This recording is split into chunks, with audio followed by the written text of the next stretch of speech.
Sunday ആയിക്കൊണ്ട് ഞായറാഴ്ച രാവിലെ തന്നെ എഴുന്നേറ്റ് പള്ളിയിൽ പോയി കേട്ടോ. ഞാനിപ്പോൾ പറഞ്ഞ സൺഡേ ഞായർ ഒന്ന് തന്നെയല്ലേ? പോട്ട് പറഞ്ഞു പോയില്ലേ അല്ലേ?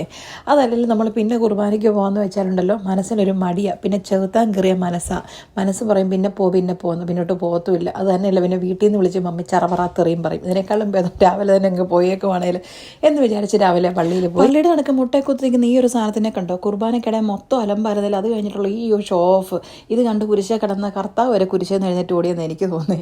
കുർബാനയൊക്കെ കഴിഞ്ഞിട്ട് പിന്നെ ഞങ്ങൾ വണ്ടി തന്നു കൂലങ്കഷമായ ചർച്ചയായിരുന്നു എവിടെ പോകണം എന്ന്. കാരണം ഞായറാഴ്ച രാവിലെ നമ്മൾ ഫ്രീ ആണല്ലോ. അങ്ങനെ നമ്മൾ ഫൈനലി തീരുമാനിച്ചു എന്നാൽ നമുക്ക് മെറീന മോളിൽ പോകാമെന്ന്. മെറീന മോളിൽ പോയിട്ട് കുറച്ച് ദിവസമായി. അപ്പോൾ അവിടെ പോയി നമ്മൾ തല കാണിക്കണ്ടേ.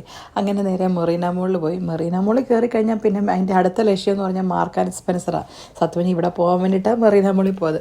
അങ്ങനെ മാർക്ക് ആൻഡ് സ്പെൻസറിൽ പോയി. മാർക്ക് ആൻഡ് സ്പെൻസർ വെറുതെ പോകുന്നൊന്നുമല്ല. അത് ഈ ഒരു സാധനം ഹോട്ട് ക്രോസ് ഇത് എൻ്റെ അറിവിൽ അബുദാബിയിൽ നമ്മുടെ മാർക്ക് ആൻഡ് സ്പെൻസർ മാത്രമേ കിട്ടത്തുള്ളൂ കേട്ടോ.